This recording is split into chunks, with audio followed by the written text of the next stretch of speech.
Factor by graphing. What we do is we graph this polynomial. So I've graphed the polynomial in Desmos and I have the graph here.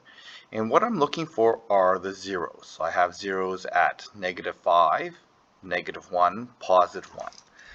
So what I end up with are factors that look like this. X plus 5, X plus 1, and X minus 1.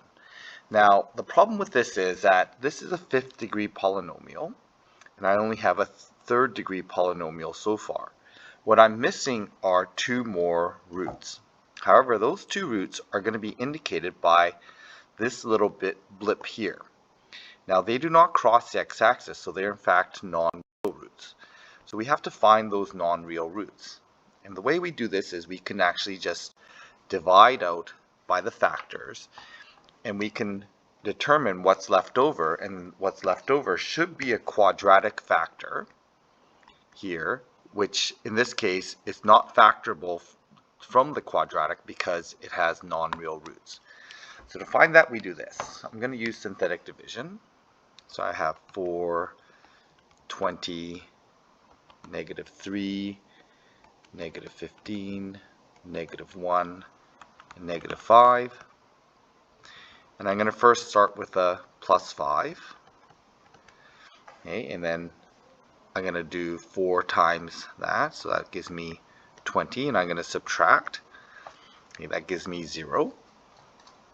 I'm going to end up with, sorry, I'm going to need to bring down that 4. Okay, I have 5 times 0.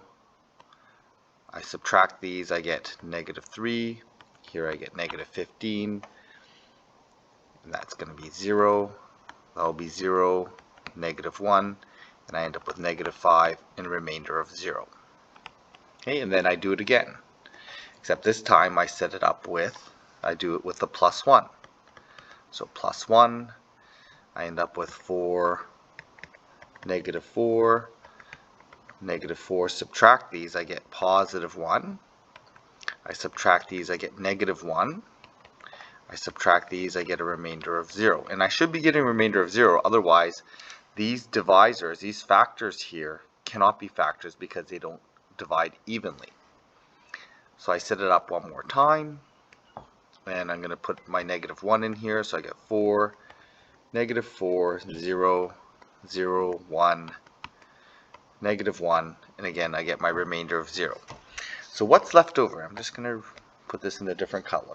So what's left over then is a quadratic factor with coefficients 4, 0, and 1. So this can be written as 4x squared plus 0x plus 1, and that's the remaining quadratic factor that is going to be from this little blip here, which represents non-real roots. So now I have a 5th degree polynomial. My coefficients match, so if I take a look at my leading coefficient of 4 here and 4 here, it matches, the degree matches, it looks like it's pretty good.